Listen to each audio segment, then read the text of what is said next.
ದಿನನಿತ್ಯದ ಸುದ್ದಿ ಅಪ್ಡೇಟ್ಗಾಗಿ ಈ ಕೂಡಲೇ ನಮ್ಮ ಪಂಚಗಿರಿ ನ್ಯೂಸ್ ಚಾನೆಲ್ ಅನ್ನು ಸಬ್ಸ್ಕ್ರೈಬ್ ಆಗಿ ನಮ್ಮನ್ನು ಪ್ರೋತ್ಸಾಹಿಸಿ.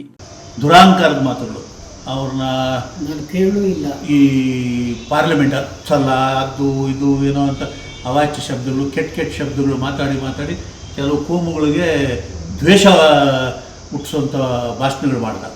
ಚಿಕ್ಕಬಳ್ಳಾಪುರ ನಗರದ ಖಾಸಗಿ ಹೋಟೆಲ್ನಲ್ಲಿ ಶಾಸಕ ಪ್ರದೀಪ್ ಈಶ್ವರ್ ಕಾರ್ಯಕರ್ತರ ಜೊತೆ ಗೌಪ್ಯ ಸಭೆಯನ್ನ ನಡೆಸಿದ್ದು ಸಾಕಷ್ಟು ವಿಚಾರಗಳ ಬಗ್ಗೆ ಚರ್ಚೆ ನಡೆಸಿದ್ದಾರೆ. ನಂದಿ ರಾಜಕೀಯ ಲೀಡರ್ ನದಿಯಲ್ಲಿ ರಾಜಕೀಯ ಮಾಡಬೇಕು, ಚಿಕ್ಕಬಳ್ಳಾಪುರದಲ್ಲಿ ರಾಜಕೀಯ ಮಾಡಲು ಬಿಡೋದಿಲ್ಲ. ಚಿಕ್ಕಬಳ್ಳಾಪುರದಲ್ಲಿ ಹಳೆಯ ಶಾಸಕರು ಭಯಪಟ್ಟಿರಬಹುದು, ಆದರೆ ನಾನು ಭಯಪಡುವವನಲ್ಲ. ಸಮಸ್ಯೆಗಳನ್ನೆಲ್ಲ ಪಕ್ಷದ ಒಳಗೆ ಮಾತಿನಲ್ಲೇ ಬಗೆಹರಿಸಬೇಕು. ಮಾಧ್ಯಮದ ಮುಂದೆ ಹೋಗಿ ಚಪಲ ಮಾತು ಬೇಡ ಎಂದು ಹೇಳಿದ್ದಾರೆ. ಅಭಿಪ್ರಾಯ ಏನಪ್ಪ ಅಂದರೆ, ನೀವು ಹೇಳಿದ್ರಲ್ಲ 15-20 ವರ್ಷದಿಂದ ನಾವು ಪಕ್ಷ ಕಟ್ಕೊಂಡ್ಬಂದಿದ್ದೀವಿ ಅಂತ, ಅದು ಸತ್ಯವಾದ ಮಾತು, ಎಲ್ಲರಿಗೂ ಗೊತ್ತಿದೆ. ಈ ಪಕ್ಷಕ್ಕೆ ಏನೂ ಸಂಬಂಧ ಇಲ್ಲದೆ ಇರ್ತಕ್ಕಂಥ ವ್ಯಕ್ತಿನ ಯಾರೋ ಕರ್ಕೊಂಬಂದು ಬಿಟ್ಬಿಟ್ರಲ್ಲ ಕೊನೆಗಳಿಗೆಯಲ್ಲಿ. ಆಯಿತು, ಎಲ್ಲರೂ ಒಂದೇ ಸುಧಾಕರ್ ಸೋಲ್ಬೇಕು, ಆತನ ದುರಾಂಕಾರ, ಆತನ ನಡ್ಕೊಂಡಂಥ ರೀತಿ ಎಲ್ಲರಿಗೂ ಗೊತ್ತಿತ್ತು. ಆ ಕಾರಣಕ್ಕೆ ನಮ್ಮ ಶ್ರಮಕ್ಕೆ ಪಾಪ ಜನತಾ, ಚಿಕ್ಕಬಳ್ಳಾಪುರದ ಜನತೆ ಹೆಸರೇ ಗೊತ್ತಿಲ್ಲದಂತೋ ಅಮಾಯಕನೋ ಇನ್ನೊಂದೋ ಗೊತ್ತಿಲ್ಲ ಅಂಥವನ್ನೂ ನಮ್ಮಗಳ ಶ್ರಮದಿಂದ ನಮ್ಮ ಚಿಕ್ಕಬಳ್ಳಾಪುರ ತಾಲೂಕು ನಮ್ಮ ಕಾಂಗ್ರೆಸ್ ಮುಖಂಡರು ಎಲ್ಲರ ಆ ಶ್ರಮವನ್ನು ಅವರು ಒಂದು ಪಾಪ ಗೌರವ ಕೊಟ್ಟು ಗೆಲ್ಲಿಸಿದ್ರು. ನಾವು ಕೇಳ್ತಾ ಇರೋದು, ಲೀಡರ್ಗಳನ್ನ ನೀವು ಗೌರವಿಸೋದು ಬಿಡೋದು ನಿಮ್ಮ ಇಷ್ಟ, ಕ್ಷೇತ್ರದ ಅಭಿವೃದ್ಧಿ ಆಗಬೇಕು. ಜನ ಮತ ಕೊಟ್ಟಿರ್ತಕ್ಕಂಥ ಜನ ನಮ್ಮನ್ನು ಕೇಳ್ತಾರೆ. ಆ ಕೇಳಿದವ್ರಿಗೆ ನಾವು ಉತ್ತರ ಹೇಳೋಕ್ಕಾಗ್ತಾಯಿಲ್ಲ. ಅಭಿವೃದ್ಧಿ ಏನೂ ಆಗ್ತಾಯಿಲ್ಲ. ಯಾವ್ಯಾವುದೋ ಬಂದು ಪೂಜೆ ಮಾಡಿ ಹೋಗೋದು, ಅಲ್ಲಿ ವರ್ಕ್ ಆರ್ಡ್ರ್ ಆಗಿಲ್ಲ, ಗ್ರ್ಯಾಂಟೇ ಇಲ್ಲ, ಟೆಂಡ್ರೇ ಆಗಿಲ್ಲ. ಈ ರೀತಿ ಜನಗಳನ್ನ ವಂಚನೆ ಮಾಡ್ತಕ್ಕಂಥ ಕೆಲಸ ಈ ಚಿಕ್ಕಬಳ್ಳಾಪುರದಲ್ಲಿ ನಡೀತಾ ಇದೆ. ಇದಕ್ಕೆ ತೆರೆ ಬಿದ್ದು ಚಿಕ್ಕಬಳ್ಳಾಪುರದ ಅಭಿವೃದ್ಧಿ ಆಗಬೇಕು, ಮತ ಕೊಟ್ಟಿರ್ತಕ್ಕಂಥ ಚಿಕ್ಕಬಳ್ಳಾಪುರದ ಮಹಾಜನತೆಗೆ ಗೌರವ ಸಿಗಬೇಕು ಅನ್ನೋದು ಮುಖ್ಯ ಉದ್ದೇಶ. ಅದು ಆಗ್ತಾಯಿಲ್ಲ. ಅದಕ್ಕೆ ನಾವು ಒಂದು 100 ಜನ ಮುಖಂಡರೆಲ್ಲ ಒಂದು ವಾರದಿಂದ ಸೇರಿ ಮಾತಾಡಿ KPCC ಅಧ್ಯಕ್ಷರು, ಮುಖ್ಯಮಂತ್ರಿಗಳು ಗಮನಕ್ಕೆ ತಂದು ಜಿಲ್ಲಾ ಉಸ್ತುವಾರಿ ಮಂತ್ರಿಗಳನ್ನು ಮೀಟ್ ಮಾಡಬೇಕು ಅಂತ ನಾವು ತೀರ್ಮಾನ ತಗೊಂಡಿದ್ದೀವಿ. ಈಗಾಗಲೇ ನಮ್ಮ ಸೀತಾರಾಮ್ ಅವರು ಇಲ್ಲಿ ಪಾರ್ಲಿಮೆಂಟ್ನ ಅಭ್ಯರ್ಥಿಯಾಗಿದ್ದಂಥ ಅವ್ರ ಮಗ ಆಗಿದ್ದರು. ಅವರು ಸಕ್ರಿಯ ರಾಜಕಾರಣದಲ್ಲಿರ್ತಕ್ಕಂಥವ್ರು, ಅವರು MLC ಆಗಿದ್ದಾರೆ. ಅವ್ರ ಗಮನಕ್ಕೂ ತಂದಿದ್ದೀವಿ. ಇವತ್ತು ನಾಳೆ ಒಂದು ಹೊಸಪೇಟೆಯಲ್ಲಿ 2 ವರ್ಷ ತುಂಬಿದ್ದಕ್ಕೆ ಸರ್ಕಾರದ ಸಾಧನೆಗಳ ಬಗ್ಗೆ ಒಂದು ಸಮಾವೇಶ ಇದೆ.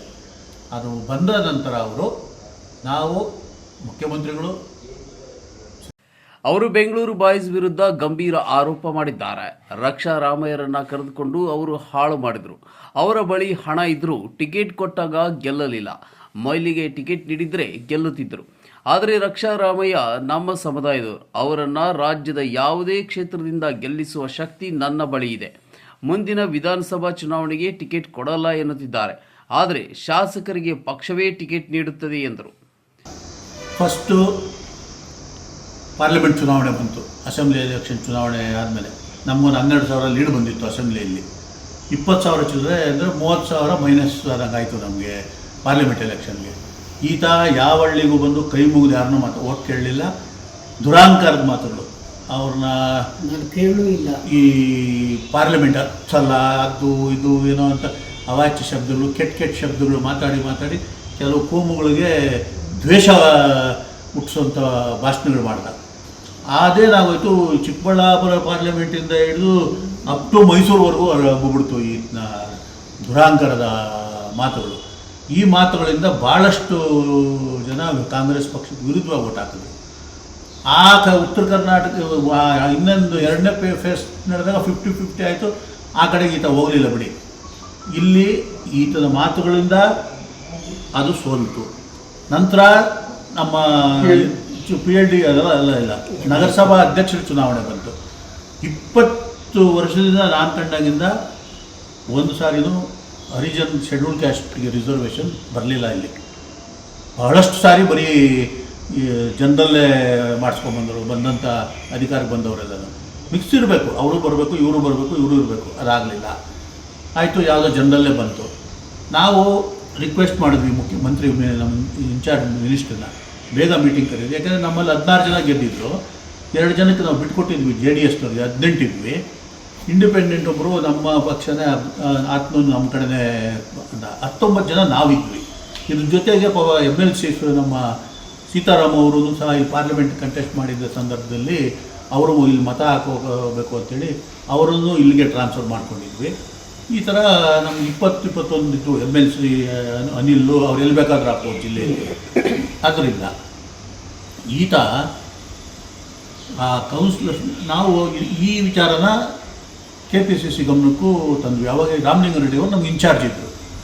ರಾಮಲಿಂಗಾರೆಡ್ಡಿ ಅವರು KPCC ಆಫೀಸಲ್ಲಿ ಒಂದು ಮೀಟಿಂಗ್ ಕರೆದು ಅಲ್ಲಿ ಕೆಟ್ಟ ಮಾತಾಡ್ಬಿಟ್ಟ ಕೌನ್ಸಿಲರ್ಸ್ನೆಲ್ಲ. 19 ಜನನೂ ಬಂದಿದ್ದರು ಅಲ್ಲಿಗೆ ಕಾಂಗ್ರೆಸ್ ಆಫೀಸ್ಗೆ. ಅವರೆಲ್ಲ ನೊಂದ್ಕೊಂಡು ಅಲ್ಲಿಂದ ಬಂದರು. ಈತ ಅಲ್ಲಿಂದ ಎದ್ದು ಓಡೋದ. ಆಮೇಲೆ ವಾಪಸ್ ಬಂದವರು ಸುಮಾರು 5-6 ಜನ, ಇನ್ನು ನಾವು ನಿಮ್ಮ ಮೀಟಿಂಗಿಗೆ ಬರೋದಿಲ್ಲ ಸರ್, ನಾವು ಬಂದು ನಾವು ಈತನ ಹತ್ರ ನಾವು ಬಯಸ್ಕೊಂಡು ಹೋಗೋದಕ್ಕೆ ಬರೋದು. ನಮ್ಮ ನಗರಸಭೆ ಚುನಾವಣೆ ಆದಾಗ ಈತ ಇರಲಿಲ್ಲ ಇಲ್ಲಿ, ಎಲ್ಲೋ ಆ ಶಿಡ್ಲಘಟ್ಟದಲ್ಲೋ ಎಲ್ಲೋ ಇದು ಮಾಡಿಕೊಂಡು, ಕೆಲವರು ಹೇಳ್ತಾರೆ ಗಾಂಜಾ ಹೊಟ್ಕೊಂಡಿದ್ದ ಅದು ಇದು ಅಂತ ಇರ್ಬೋದು ಏನೋ, ಅದನ್ನು ಇದಕ್ಕೆ ಕೊಡಬೇಕು, ಟೆಸ್ಟ್ ಮಾಡ್ತಾರಲ್ಲ ಅದೆಲ್ಲ ಮಾಡ್ಕೊಳ್ಳಿ ಅವರು. ಮಾಜಿ ಶಾಸಕ KP ಬಚ್ಚೇಗೌಡ, ಯಲುವಳ್ಳಿ ರಮೇಶ್, ಅನಸೂಯಮ್ಮ, ಜಿಲ್ಲಾ ಪಂಚಾಯಿತಿ ಮಾಜಿ ಸದಸ್ಯ KC ರಾಜಾಕಾಂತ್, KM ಮುನೇಗೌಡ, ಮುಖಂಡ ಸುಧಾ ವೆಂಕಟೇಶ್ ಹಾಗೂ ಪಕ್ಷದ ಪದಾಧಿಕಾರಿಗಳು, ಮುಖಂಡರು ಸಭೆಯಲ್ಲಿ ಪಾಲ್ಗೊಂಡಿದ್ದರು.